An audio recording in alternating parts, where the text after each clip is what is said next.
Na palavra de Deus está escrito: de graça recebeste, de graça dai. Ajude-nos a compartilhar o Evangelho.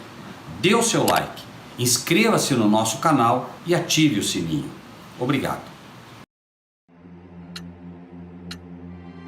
Mas há um Deus nos céus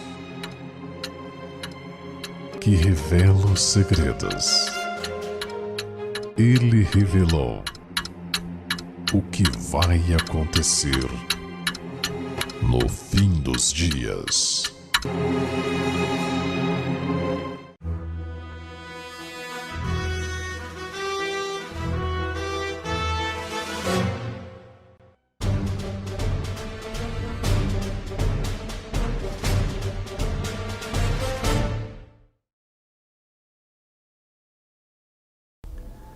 Profecias ou dom de línguas? O que é mais importante segundo a Bíblia?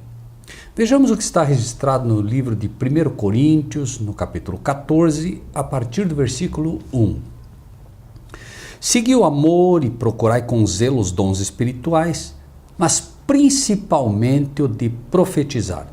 O apóstolo Paulo abre então esse capítulo mostrando de cara: procure todos os dons, mas principalmente o de profetizar. Por que razão será o apóstolo Paulo apresentaria nesse aspecto que o dom de profecias bíblicas é mais importante? Porque o dom de ensinar as profecias é mais importante. O livro de Provérbios traz uma frase bastante contundente em relação a isso. Diz simplesmente assim: não havendo profecia, o povo se corrompe, mas o que guarda a lei, esse é bem-aventurado. Então, a profecia tem este papel de não permitir que a igreja se corrompa, de poder realmente fazer com que a igreja esteja sendo santificado pela vontade, pelo desejo de Deus. Mas não só isso. Não havendo profecia, o povo se corrompe, mas o que guarda a lei, este é bem-aventurado. Então há uma ligação íntima entre a profecia e a lei de Deus. E vamos ver por quê. Versículo 2. Porque o que fala língua estranha não fala aos homens, senão a Deus. Porque ninguém o entende e em espírito fala mistérios. De que tipo, inclusive, de língua que o apóstolo Paulo está falando? O que o apóstolo Paulo está falando é o seguinte: quando você fala uma língua estranha, e permita-me dizer de forma muito clara, não são essas línguas que estão sendo chamadas por aí, como essa glossolalia que se chama, é língua estranha mesmo, no sentido de que, quando você, por exemplo, está no Brasil e começa a falar, por exemplo, russo, as pessoas não entendem. Você agora vem até a igreja e começa a falar uma língua estranha, que é o russo, que é uma língua estranha para os brasileiros, como nós que falamos o português. Obviamente a igreja não é edificada. Mas veja, vamos mais à frente. Mas o que profetiza fala aos homens para edificação, exortação e consolação. Então, quando você profetiza segundo a palavra de Deus e não segundo, inclusive, essas profetadas que estão por aí, você edifica a igreja, você exorta e você consola. Porque a Bíblia tem esta capacidade, a palavra de Deus tem a capacidade de exortar quando exortação, edificar quando edificação e consolação quando consolação. A palavra de Deus é completa, ela tem realmente um ensino para cada tipo de pessoa e para cada tipo de problema, inclusive com o problema que você está vivendo no momento. 4. O que fala língua estranha edifica-se a si mesmo, mas o que profetiza edifica a igreja. Claro, porque se eu falo alemão, quando eu estou pregando em alemão, como eu tenho 2 ouvidos, eu também ouço. Então eu sou edificado por aquilo mesmo que falo, por aquilo mesmo que o Espírito traz à minha mente naquele momento. Porém, somente eu sou edificado, porque eu entendo o que estou falando, mas os outros não entendem. Então eles não são edificados. 5. E eu quero que todos vós faleis línguas estranhas, mas muito mais que profetizeis, porque o que profetiza é maior do que o que fala línguas estranhas, a não ser que também interprete para que a igreja receba edificação. O apóstolo Paulo falava várias línguas. E veja que aqui ele diz, eu quero que todos vós faleis línguas estranhas, não é língua estranha. Ou seja, o apóstolo Paulo falava várias línguas. Por isso ele podia ir, como foi para Roma, ele podia ir para Caia, ele podia ir para Éfeso, ele podia ir para várias igrejas e falar a língua nativa daqueles povos e eles o entendiam. Mas o apóstolo Paulo coloca aqui que ele queria que todos falassem línguas estranhas. Claro, porque se você consegue falar várias línguas, você pode ir para qualquer país pregar diretamente na língua das pessoas. Ou seja, ele diz, eu gostaria que vocês todos falassem línguas estranhas, né, ou outras línguas, mas muito mais que vocês profetizem. Por quê? Porque o que profetiza é maior do que o que fala línguas estranhas. É curioso como o inimigo engana as pessoas. Existem igrejas hoje que têm como sinal de discipulado falar línguas estranhas. E esse língua estranha é língua estranha mesmo, não é esta língua nem que está sendo falada aqui.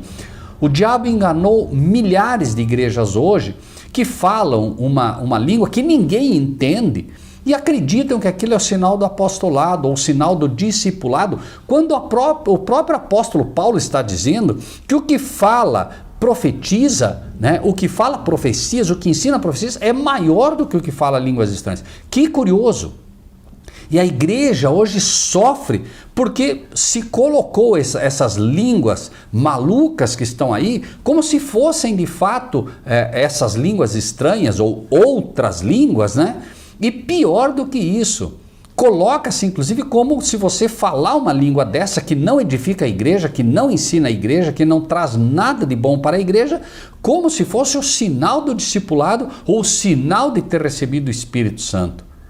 É absurdo o que o inimigo tem feito com essas igrejas. Mas sigamos.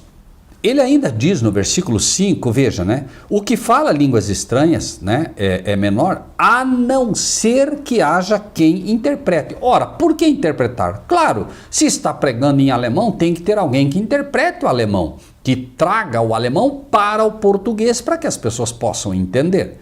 Veja que novamente você entende aqui como está sendo dito, né? A não ser que haja quem interprete. Se não tiver quem interprete, não vai edificar a igreja. 6. E agora, irmãos, se eu for ter convosco falando línguas estranhas, o que é que aproveitaria para vocês se vos não falasse ou por meio da revelação, ou da ciência, ou da profecia, ou da doutrina? Quer dizer, se eu vou até vocês aqui no Brasil e começo a falar inglês, ou começo a falar em espanhol, do que vai adiantar para vocês? A não ser que haja revelação, né? Revelação, ciência, profecia ou doutrina. Eu tenho que escolher uma dessas coisas realmente e fazer isso inteligível para as pessoas, porque senão a igreja, repito, não é edificada. Da mesma sorte, se as coisas inanimadas que fazem som, seja flauta, seja cítara, não formarem sons distintos, como se conhecerá o que se toca com a flauta ou com a cítara? Olha o exemplo que ele coloca aqui. Eu não sei tocar flauta.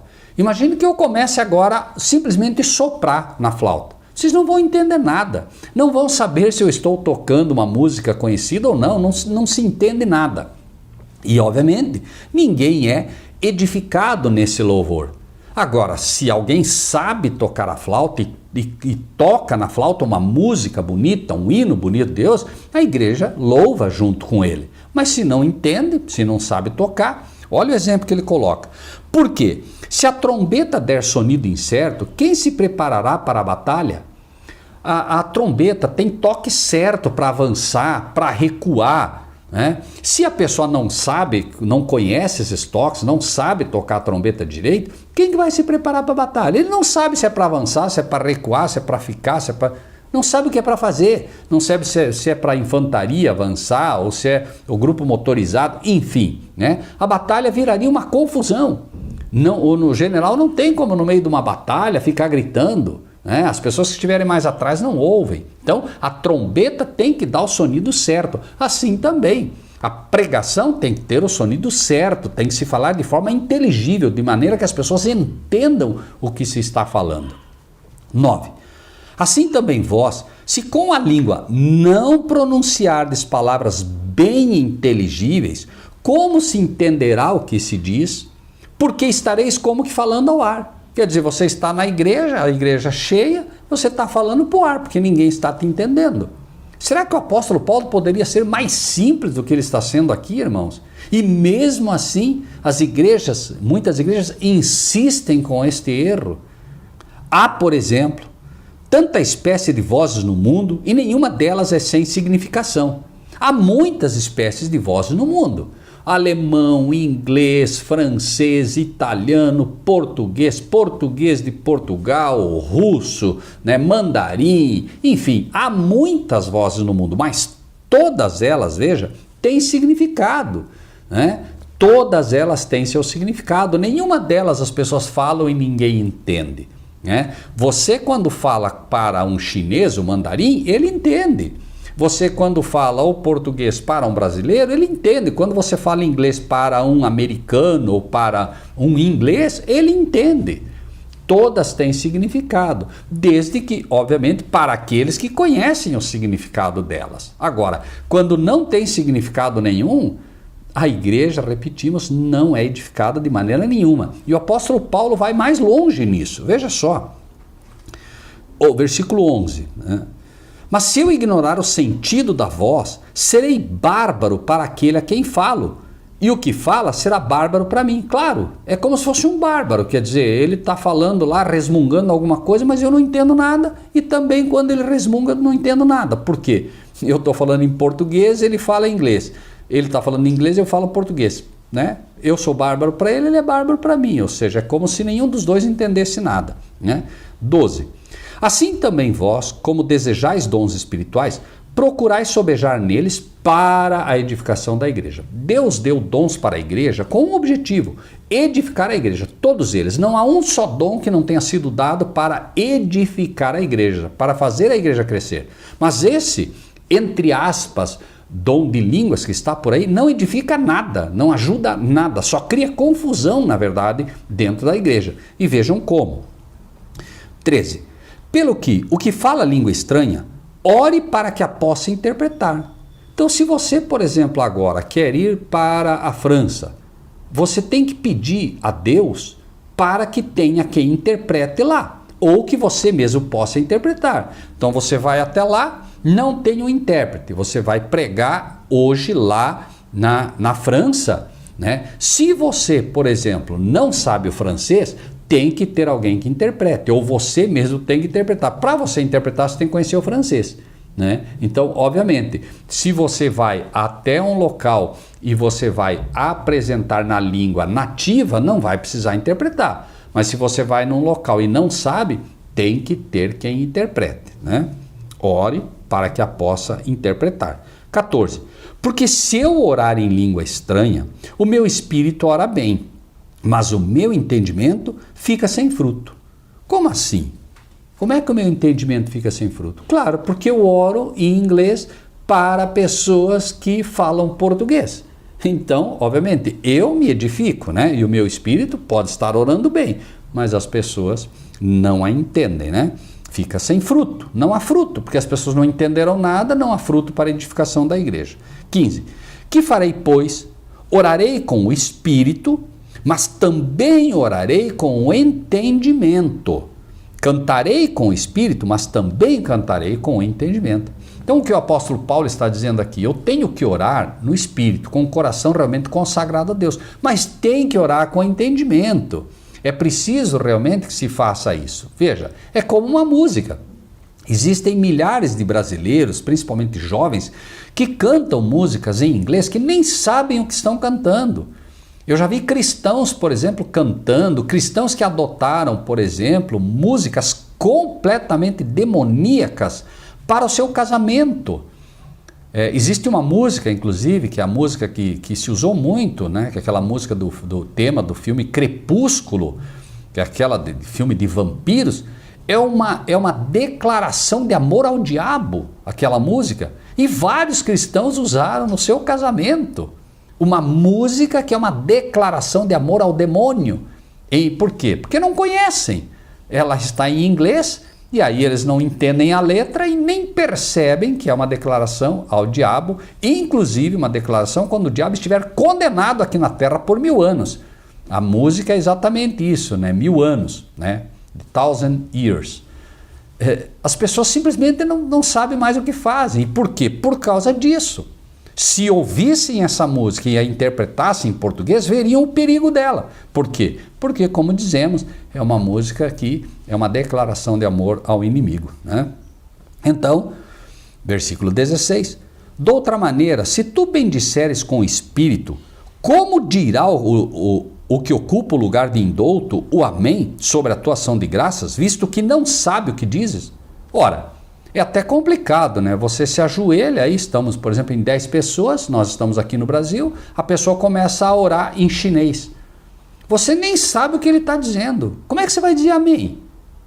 Você não tem ideia, você nem sabe quando acabou a oração dele, porque você não consegue entender. Se ele der uma pausa, por exemplo, para continuar, você não sabe se é hora de dizer amém, se é hora de o que fazer.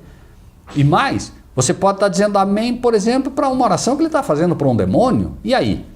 Você como cristão, ele está orando para Buda, você vai dizer amém. Você como cristão, ele está orando, né, como espírita que é, a um anjo caído. Você vai dizer amém? É complicado.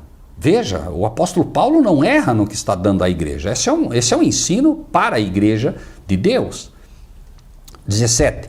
Porque realmente tu dás bem as graças, mas o outro não é edificado. Ainda que a oração dele seja uma oração correta, você não é edificado porque você não entendeu nada do que ele falou, né? E a oração está para edificar a igreja também. 19.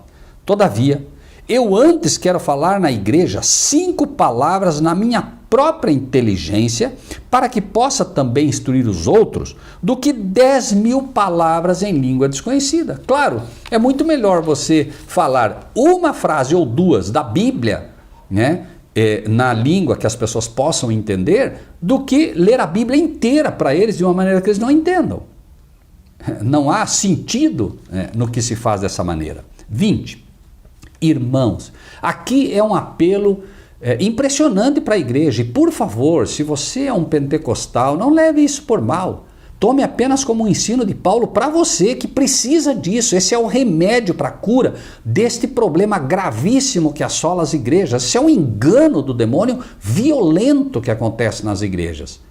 E veja o que ele diz: irmãos, por favor, não sejais meninos no entendimento, não sejam como crianças, por favor. Mas sede meninos na malícia e adultos no entendimento. Analise o que está acontecendo. Veja se tem alguma coisa a ver com a Bíblia, com a forma como Deus, a forma como Cristo resolveu ensinar a sua igreja esse tipo de manifestação. 21. Está escrito na lei: por gente de outras línguas e por outros lábios falarei a este povo, e ainda assim não me ouvirão, diz o Senhor. Ele está dizendo, olha, eu vou usar pessoas de fora que falam em outras línguas. Então, por exemplo, como o profeta não tem honra na sua terra, nós trazemos pessoas de fora. Você traz uma pessoa americana, você traz um francês, você traz um italiano, para que possa vir pregar para a igreja. Mas tem que ter um intérprete, porque ele diz aqui, por gente de outras línguas. Claro, o apóstolo Paulo, quando ele ia para as outras cidades, para as outras nações, para os outros países, ele falava em outras línguas. Estava se cumprindo também o que era dito aqui. Mas tinha quem interpretasse, ou ele próprio interpretava. Não, o que ele lia e aí, ou falava, né, na língua nativa e depois interpretava para eles, se fosse o caso, né, quando houvesse necessidade. E aí diz, 21, está escrito na lei: por gente de outras línguas e por outros lábios falarei este povo, e ainda assim não me ouvirão, diz o Senhor. De sorte, preste bem atenção nisso, de sorte que as línguas são um sinal não para os fiéis, mas para os infiéis. E a profecia não é sinal para os infiéis, mas para os fiéis. Olha que interessante isso, tá? Quando aconteceu o Pentecostes, por exemplo, havia várias pessoas que não conheciam sobre o Evangelho de Cristo. Deus deu então ali o dom de línguas para os discípulos. E eles começaram a falar em outras línguas, mas falava na língua que cada um entendia, como diz o livro de Atos lá, né? Porém, ele diz aqui, que o sinal é para os infiéis, é para aqueles que não conhecem, para aqueles que não conheciam. O dom de línguas é dado para aqueles que não conhecem. Por exemplo, você vai para a China, onde não são cristãos, e isso é um sinal. Puxa vida, mas como é que esse moço está falando a nossa língua? Como é que ele está falando tão bem a nossa língua? O mandarim é uma língua extremamente difícil. Então é um sinal para os infiéis, para que eles tomem, por assim dizer, um choque de não, isso tem que ser de Deus, isso é uma coisa sobrenatural. E agora eles são chamados, mas isso não é sinal para os fiéis. Para os fiéis é a profecia. Por quê? Porque a profecia que edifica. Quando você começa a explicar para as pessoas as profecias de Daniel, para os crentes que não entendem essas coisas, que não conhecem essas coisas, a igreja é edificada. Quando você fala do Apocalipse, as maravilhosas profecias e revelações do Apocalipse, não essas revelações do tipo, Deus disse que você vai ganhar um carro novo, Deus disse que acabou o teu problema. Isso não tem nada a ver com as profecias bíblicas, meu irmão, minha irmã, nada a ver. Jesus não veio à terra para distribuir dinheiro, carro, casa para ninguém. Ele mesmo diz, o Filho do Homem não tem onde reclinar a cabeça. E você precisa entender isso de uma vez por todas. Misericórdia quero e não sacrifício. Aí as pessoas se sacrificam, vão lá, dão o carro que tem porque querem um carro melhor, acabam perdendo o próprio carro que tem, são enganados por esses falsos pastores que ensinam apenas a teologia da prosperidade e o erro avança, o erro continua. Veja, 22. De sorte que as línguas são um sinal não para os fiéis, mas para os infiéis, e a profecia não é sinal para os infiéis, mas para os fiéis. Se, pois, toda a igreja se congregar num lugar e todos falarem línguas estranhas e entrarem em indoutos ou infiéis, não dirão porventura que estáis loucos? Meu irmão, minha irmã, por favor, entenda o que o apóstolo Paulo está dizendo aqui. Uma pessoa estranha chega na sua igreja e daqui a pouco todo mundo começa a falar língua estranha, todo mundo junto, uma confusão. Não tenha dúvida que essa pessoa nunca mais vai voltar na sua igreja. Vai dizer, o povo são tudo louco. E não adianta você daí usar a desculpa, não, é que ele é um ímpio, ele não entende o Espírito. Não tem nada a ver com entender o Espírito. É uma pessoa que está entendendo exatamente como diz o apóstolo Paulo, que já disse, esses caras são tudo louco. Onde se viu algo assim? É um fanatismo absurdo que apenas traz opróbrio para a igreja de Deus. Esse cara vai chegar depois na casa dele, vai chegar para os amigos e vai dizer, aquele povo lá é tudo louco. Aí quem sabe você convidou ele para ir até lá, na tua sinceridade, no amor pelas almas, mas ele vai dizer, eu nunca mais vou naquela tua igreja, aquela tua igreja lá é um bando de louco. É isso mesmo que acontece, meus irmãos. E aí as pessoas não querem mais saber de Deus porque acham que Deus é aquilo ali, aquela confusão.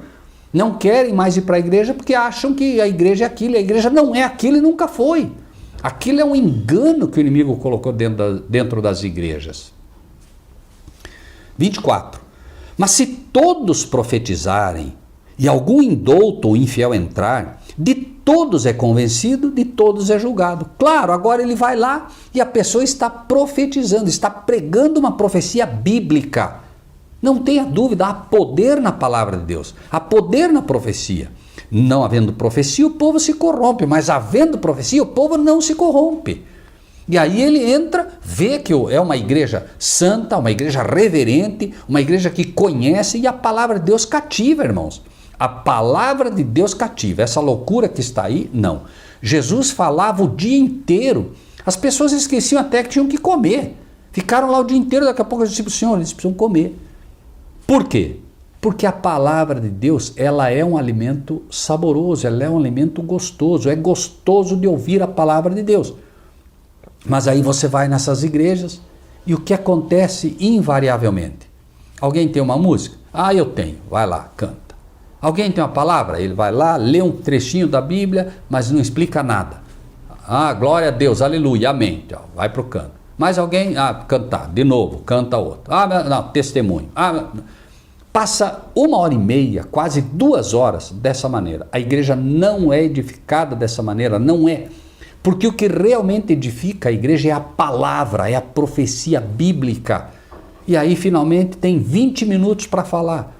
E a pessoa faz isso porque ela não conhece a Bíblia. Seja pastor, seja ministro, seja quem for, ele não conhece a Bíblia. Ele não estuda, ele não busca. Então ele não tem muito para comunicar à igreja. Então ele tem que começar a encher de um monte de outra coisa.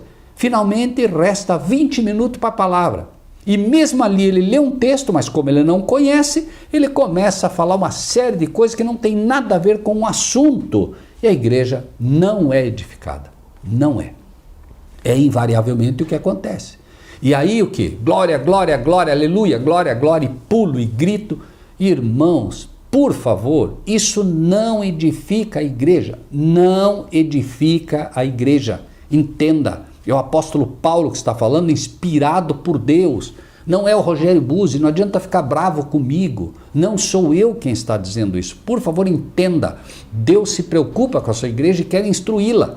E o apóstolo Paulo está mostrando um gravíssimo erro que ocorre dentro das igrejas pentecostais, principalmente. É um erro complexo, difícil das pessoas entenderem, mas é assim, é um erro. E finalmente ele ensina, 24, mas se todos profetizarem e algum indouto ou infiel entrar, de todos é convencido e de todos é julgado. Os segredos do seu coração ficarão manifestos, e assim, lançando-se sobre o seu rosto, adorará a Deus, publicando que Deus está verdadeiramente entre vós. Essa pessoa que vai até sua igreja pela primeira vez, ela tem dois caminhos. Ela vai, porque finalmente ela foi convencida, quem sabe por você, ela foi convencida pelos anjos de Deus, mas veja bem, ela foi convencida por você se o que ela vai ouvir lá é uma loucura. Ela chega até lá, ela ouve uma confusão. Todo mundo falando ao mesmo tempo, falando uma língua que ninguém entende nada. Ele vai sair da sua igreja, pode ter certeza. Talvez por respeito a você ele não te fale, mas ele vai sair da tua igreja dizendo, esse povo é louco, esse povo é maluco. Eu vejo, por exemplo, às vezes em muros do lado de igrejas, as pessoas escrevendo, Deus não é surdo. E essas pessoas estão certas, Deus não é surdo. Essa gritaria que se faz nas igrejas, esses pulos, esses gritos que se fazem, essa voz rouca, esses assopros no microfone, como se fazem, não tem nada a ver com Deus, meus irmãos. Jesus não fez absolutamente nada disso. Me mostre uma passagem na Bíblia onde Jesus gritou. E aí aparecem esses pastores hoje pentecostais dizendo, crente que não faz barulho tem defeito. Tem defeito mesmo. Ou é surdo, infelizmente, ou é surdo, ou nunca estudou de fato a palavra de Deus. Esse é o defeito. Agora, este homem que vai pela primeira vez, depois de você convidar ele muitas vezes na igreja, ele vai sair da sua igreja, ou dizendo que vocês são todos loucos, como diz a própria palavra, como disse Paulo, ou ele vai sair adorando a Deus. Ele vai sair adorando a Deus. Se na sua igreja a palavra é prioridade, se o ensino da profecia, se o ensino da revelação, se a exortação pela palavra é correta. Essa é a diferença final. E a pergunta agora a você é, o que é que você vai escolher? Quem sabe você leva 1 mês, 2, 3, 4 meses convidando aquela pessoa que você gosta, que você aprendeu a amar, que você aprendeu a respeitar, para ir na sua igreja. Quando ela chega lá, o que ela vê é uma confusão. Todo mundo falando ao mesmo tempo, todo mundo orando ao mesmo tempo, e ele sai literalmente dizendo, são todos loucos. Ou ele sai adorando a Deus de verdade e dizendo, não, de fato, Deus está no meio dessas pessoas. Deus está no meio dessa igreja. Qual é a tua decisão? Pense nisso e que Deus te abençoe. Na palavra de Deus está escrito que nós devemos compartilhar o que recebemos. Assim, se você gostou desse vídeo, dê o seu like, inscreva-se no nosso canal e ative o sininho.